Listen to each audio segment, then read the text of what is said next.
시편 104편의 말씀은 창세기 1장을 말하고 있는 그런 말씀이라고 어제 말씀을 드렸습니다. 시편 105편에 나타나는 말씀은 아브라함의 이야기에서부터 시작해서 이스라엘 백성들이 광야 생활을 하던 이야기까지, 하나님께서 그들에게 만나와 메추라기를 먹이신 이야기까지의 이야기가 나옵니다. 그러니까 지금 시편 105편에 나타난 말씀은 창세기 12장에서부터 시작을 해서 출애굽기의 이야기가 바로 본문에 나타나는 그런 말씀으로 보여지는 말씀입니다. 그런데 오늘 말씀에 또 특징적인 그러한 것이 있는데, 그것은 오늘 성경에 나타나는 시편 105편 2절부터 나타나는 말씀이죠. 2절부터 말씀이 쭉 나와서 오늘 15절까지 나타나는 말씀이, 1절부터 15절까지 나타나는 말씀이 역대상 16장 8절에서부터 22절까지 나타난 말씀입니다. 말씀이 그대로 나와요.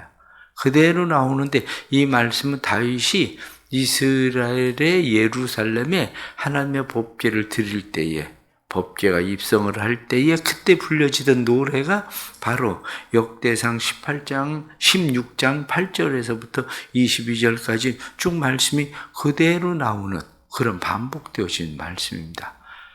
이 말씀을 보면 이 시편이 먼저 쓰여졌는지 역대상의 말씀이 먼저 쓰여졌는지는 잘 알 수는 없지만, 중요한 것은 그것을 우리에게 말씀하려고 하지는 않는다는 거죠.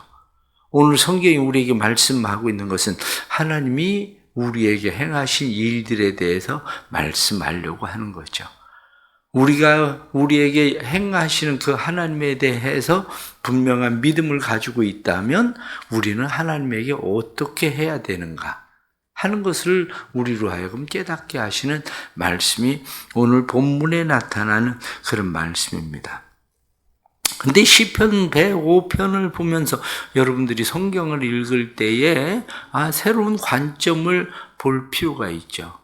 그게 뭐냐면, 우리는 삶을 바라볼 때에 삶을 내 관점으로 바라볼 것인지 하나님의 관점으로 바라볼 것인지 문제예요. 그런데 오늘 성경은 그것을 우리에게 분명하게 말씀을 합니다. 내 관점과 하나님의 관점, 그것이 어떻게 다른지, 그것을 우리가 오늘 17절에 나타나는 말씀 보십시오. 17절 말씀 보면, 그가 한 사람을 앞서 보내셨으며 요셉이 종으로 팔렸도다. 하나님의 관점에서는 보내셨다. 그런데 요셉의 관점에서는 팔린 거죠. 팔렸다.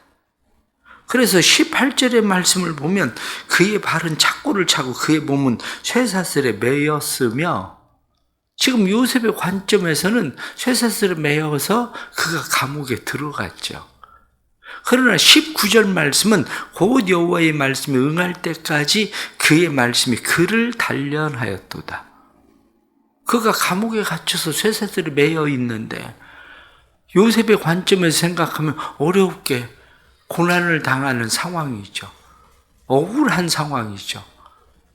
내가 지금 억울하게 감옥에 갇혀 있는데, 성경에 하나님의 관점은 뭐라고 말씀하고 있느냐면, 하나님은 그를 단련시키고 있다, 이렇게 말씀하는 거죠.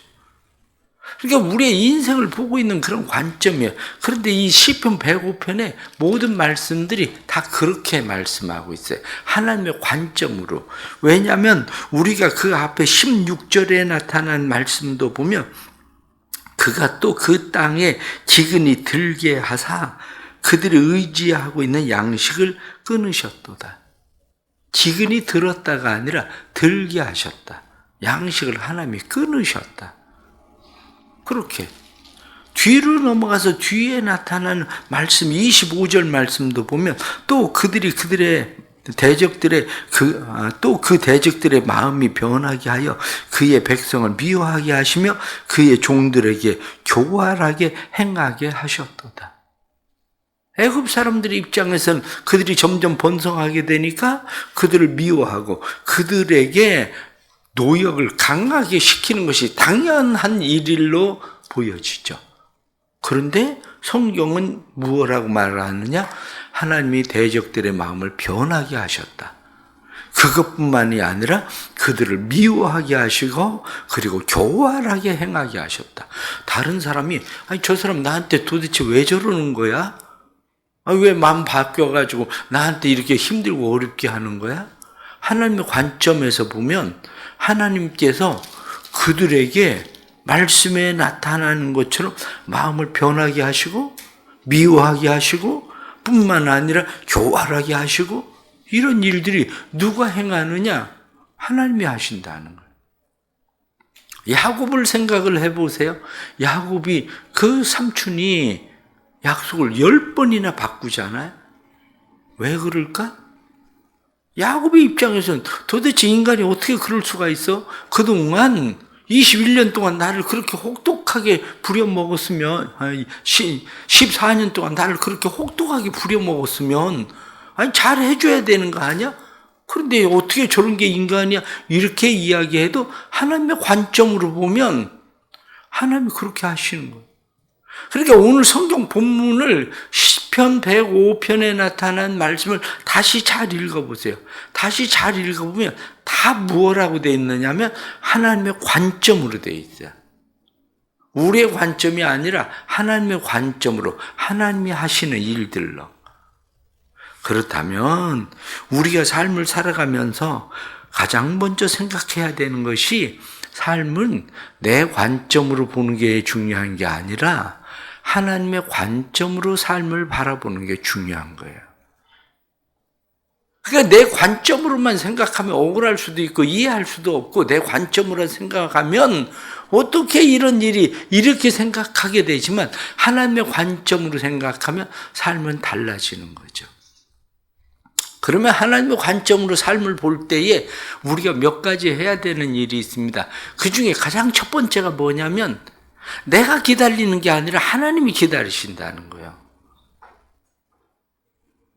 오늘 성경 본문에 아브라함과 하나님께서 약속을 맺으셨다. 그래서 이삭과도 그 약속을 하나님 지키시고 이렇게 이야기하죠. 약속을 지키시는 그 하나님은 그 약속을 지키기 위해서 기다리셔요. 그런데 아브라함에게는 하나님께서 몇 년을 기다리셔야 되느냐면 25년을 기다리셔야 돼요. 하나님은. 아브라함이 25년을 기다린 게 아니고 사실은 하나님이 25년을 기다리셔야 돼요. 하나님 지금 당장이라도 하려면 하실 수 있는 일이에요. 그런데 하나님은 지금 당장이라도 하려면 하실 수 있는 일이지만 하지 않으셔. 기다리셔야 돼. 아브라함과 하나님께서 약속하실 때 이스라엘 백성들이 애굽에 내려가서 이방 땅에 내려가서 400년이 차야 돌아올 거다 이렇게 이야기하신 것처럼 하나님은 400년을 기다리셔야 된다고요. 하나님은. 그게 중요한 것은 우리는 내 관점에서 모든 것을 생각하니까 내가 하나님을 기다리고 있는 것처럼 생각하고 있는데 천만에요. 내가 기다리고 있는 게 아니라 실제로 기다리고 계시는 분은 누구냐면 하나님이 기다리고 계시는 거지. 하나님이. 우리가 이 믿음의 관점이 없으면 늘 실패할 수밖에 없어요. 왜 이렇게 내가 기다리는데 하나님은 응답하지 않나? 아니에요. 내가 기다리는 게 아니라 하나님이 기다리고 계시는 거야. 왜? 말씀에 나타난 것처럼 하나님이 그때 때가 찰 때까지 하나님은 단련시킬 때까지 하나님께서 그 때를 기다리시고 계시는 거죠. 하나님께서. 두 번째 오늘 나타나는 그런 말씀을 보면 내가 무엇을 하는 것이 아니라 하나님이 행하신다는 거예요. 우리는 자꾸 주체를 누구로 생각을 하냐면 내가 무엇을 해야 된다고 자꾸 생각을 하는데 그렇지가 않습니다. 내가 무엇을 해서 되는 게 아니라 주체는 철저하게 하나님이시라는 거예요. 하나님이 주체가 되셔서 미워하게 하시는 것도 하나님이 하시는 일이고 사랑하게 하는 것도 하나님이 하시는 일이고 내게 은혜를 베풀게 하는 것도 하나님이 하시는 일이고 내가 무엇을 내가 열심히 내가 잘해서 저 사람이 내 말을 듣겠지? 천만에요. 내가 열심히 잘하고 그 사람 비유 맞춰서 그 사람이 내 말 듣는 게 아니라 주체는 철저하게 누구냐면 주체는 하나님이시다. 이렇게 말하는 거죠.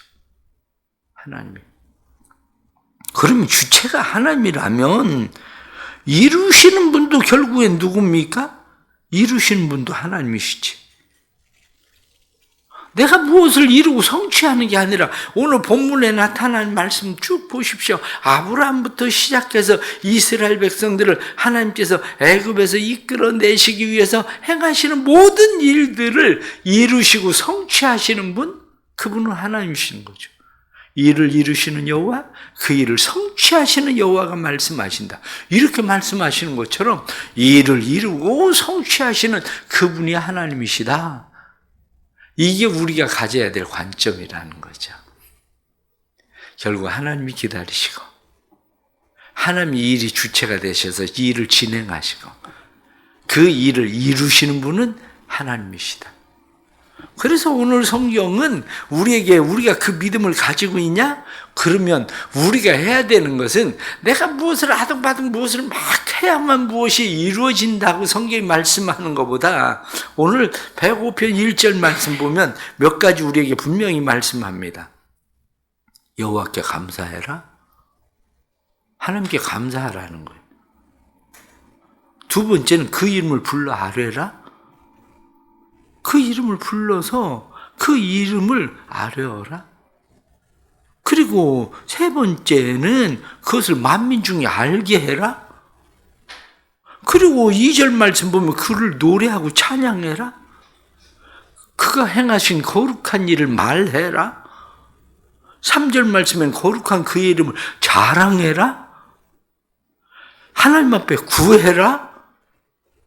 그것뿐만이 아니라 성경에 나타난 말씀 5절 6절의 하반절의 말씀을 보면 그를 기억해라.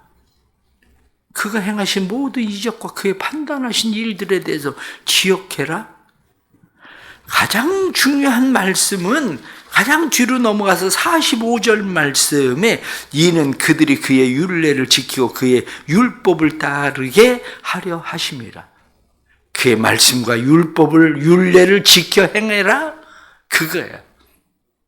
그러니까 오늘 성경의 말씀을 이렇게 가만히 들여다 보니까 우리가 해야 되는 일은 내가 주체가 아닌데 늘 삶이 내가 주체인 것처럼 내가 그렇게 일을 하고 있는 거구나. 우리가 해야 되는 일은 그 일이 아니라 하나님 앞에 감사하고 그의 이름을 부르고 그의 이름을 다른 사람들에게 알게 하고 그를 노래하고 그를 찬양하고 뿐만 아니라 그의 이름을 자랑하고 그에게 구하고 그를 기억하고 그리고 우리가 그의 말씀을 지켜 행하는 거구나. 그런데 특별히 오늘 제가 말씀을 드리고 싶은 것은 오늘 성경에 나타난 3절 말씀, 4절 말씀을 우리 다 같이 보겠습니다. 3절, 4절 다 같이 시작. 그의 거룩한 이름을 자랑하라. 여호와를 구하는 자들은 마음이 즐거울지로다. 여호와 그의 능력을 구할지어다. 그의 얼굴을 항상 구할지어다. 아멘. 오늘 특별히 말씀드리고 싶은 것은 하나님 앞에 구해라. 그러면 즐거울지로다. 하나님이 이미 주체가 되셔서 모든 것을 약속하시고 하나님이 행하시지만 그렇게 약속하셨어도 너희가 구해야 한다. 그것이 예레미야 32장에 나타나는 말씀이에요. 하나님께서 그렇게 약속을 하셨을지라도 그래도 너희가 구하여야 할지니 하나님 앞에 구해라. 왜? 성경에 나타난 말씀은 그러면 그의 마음이 즐거울지로다. 하나님 앞에 항상 구해야 돼요. 말씀에 나타나는 4절에 나타난 말씀처럼 항상 구할지어다. 그것을 성경 신약은 뭐라고 말씀합니까? 쉬지 말고 기도해라. 이렇게 말씀하잖아요. 항상 구해라. 쉬지 말고 기도해라. 우리는 무엇을 구합니까? 오늘 성경에 나타나는 말씀을 보면 그 이름을 불러 아뢰며 1절 말씀에 보면 그 이름을 불러 아뢰라. 4절 말씀에 그의 능력을 구해라. 4절 말씀에 그의 얼굴을 구해라. 그의 이름 뿐만 아니라 그의 능력, 그의 얼굴. 그의 이름과 능력과 얼굴이라고 말하고 있는 것은 무엇을 이야기하느냐? 하나님의 전 인격적인 모든 것, 그걸 다 포함하고 있는 것을 얘기하는 거죠. 한마디로 우리가 그분이 하나님이시라는 것을, 그래서 성경 7절 말씀 보면 그는 여호와 우리의 하나님이시라. 바로 그거예요. 그분이 우리의 하나님이시라는 믿음을 가지고 그의 이름을, 그의 능력을, 그의 얼굴을 구해라. 왜? 그분이 우리 하나님이시다. 이 믿음을 갖기를 주의 이름으로 축복합니다. 이 믿음을 가지고 하나님 앞에서 행해야 돼요. 그 믿음을 가지고. 그 믿음을 가지고 하나님 앞에 기도하면 오늘 말씀에 나타나는 것처럼 하나님이 우리에게 약속하신 것을 하나님이 기억하셔요. 그래서 우리의 삶을 즐겁게 하신다. 이렇게 말씀하는 거죠. 오늘 주신 말씀 생각하면서 분명히 해야 될 게 있습니다. 항상 기도하십시오. 항상 하나님 앞에 기도하십시오. 그리고 하나님 앞에 감사하고 사십시오. 하나님을 기다리고 사십시오. 왜? 하나님이 행하실 거기 때문에 그래요. 내가 행하는 것이 아니라 하나님께서 행하시는 일. 내 관점이 아니라 하나님의 관점으로.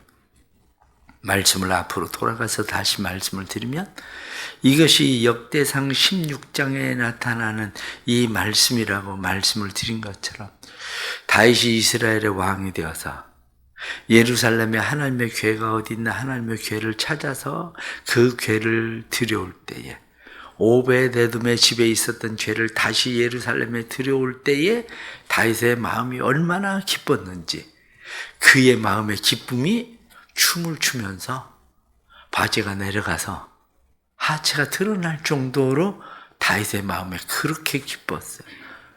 왜 그렇게 기뻤을까 생각을 해보면 자기 아주 어렸을 때에 하나님께서 목동에 불과하던 자기를 하나님이 찾아오셨어요. 사무엘을 통해서 그에게 기름을 부으면서 말씀하시기를 하나님이 너를 기뻐하신다. 네가 이스라엘의 왕이 될 거야. 그때 당시에 생각을 하면 아니 나 같은 사람이 무슨 이스라엘의 왕? 목동에 불과해서 우리 집에 막내에 불과한 내가 무슨 이스라엘의 왕? 그런데 예루살렘에 이스라엘의 왕이 되어서 하나님의 궤를 예루살렘에 들여올 때 그 마음이 얼마나 기쁘고 가슴에 벅찼으면 그가 하나님 앞에 그렇게 바지가 내려갈 정도로 춤을 추겠습니까? 우리의 인생을 그렇게 기쁘고 즐겁게 하시는 분, 여호와께 구하는 자들은 마음이 즐거울지로다 이렇게 말씀한 것처럼 기다리시는 하나님을 기억하고 기다리십시오. 감사하며 기다리십시오. 기도하며 기다리십시오. 말씀을 지켜 행하며 기다리십시오. 그러면 말씀이 우리의 삶에 이루어지게 될 줄을 믿습니다. 기도하겠습니다. 하나님 아버지, 귀한 말씀 주셔서 감사합니다. 내가 기다리는 줄 알았는데 내가 기다리는 것이 아니라 하나님이 기다리셨습니다. 나는 팔렸다고 생각했는데 하나님께서 한 사람을 보내셨다고 성경은 말씀하고 나는 쇠사슬에 매였다고 고난을 당한다고 생각하는데 하나님은 나를 단련시킨다고 말씀하시는 것을 우리는 봅니다. 하나님의 관점을 주옵소서. 삶의 내 관점이 아니라 하나님의 관점으로 삶을 볼 수 있는 눈을 주옵소서. 그래서 삶을 하나님의 관점으로 바라볼 때 우리의 삶이 하나님의 그 은혜와 능력 안에 거하게 하여 주시되 항상 하나님의 이름을 구하고 그의 능력을 구하고 그의 얼굴을 구하는 믿음에 기도하는 사람들 되게 하시고 하나님 앞에 감사함으로 기다릴 줄 알게 하시고 하나님의 말씀 지켜 행하며 기다릴 줄 알게 해주셔서 하나님께 구하는 자는 즐거울지로다 하고 말씀한 대로 우리의 삶이 즐겁게 되게 하시는 하나님의 은혜와 복을 보게 하여 주옵소서. 오늘도 힘들고 어렵다고 생각하는 인생을 살아가는 사람들에게 은혜를 베풀어 주시고 힘들고 어렵다고 생각하는 삶이 하나님의 관점으로 보여지게 해주시고 하나님의 관점으로 바라볼 때 삶에 하나님의 은혜와 능력이 넘쳐나도록 약속을 이루시는 하나님을 경험하는 삶이 되도록 주님 축복해 주옵소서. 육신의 질병 가운데 경제적인 고난 가운데에 가족들 간의 불편한 관계 속에서 우리의 삶의 여러 가지 힘들고 어려운 모든 상황들 속에서 하나님에 대한 분명한 믿음을 주옵소서. 그 믿음을 주셔서 오늘 주신 말씀처럼 항상 구할지어다 말씀한 대로 기도하기를 쉬지 않게 하셔서 쉬지 말고 기도하라 하고 말씀하신 대로 쉬지 않고 항상 하나님의 이름을 능력을 얼굴을 구함으로 기뻐하고 즐거워하는 삶의 응답이 나타나게 해 주옵소서. 오늘도 믿음으로 살기를 원합니다. 믿음 주시고 힘 주시고 능력으로 채워주시고 오늘도 해외에 나가 선교하고 있는 선교사님들과 그리고 또한 교회의 모든 주의 성도들의 가정마다 뿐만 아니라 환우들에게 그리고 또한 교회의 모든 사랑하는 주의 가정의 자녀들에게 주의 은혜가 넘쳐나게 해 주옵소서. 예수님의 이름으로 기도드리옵나이다. 아멘.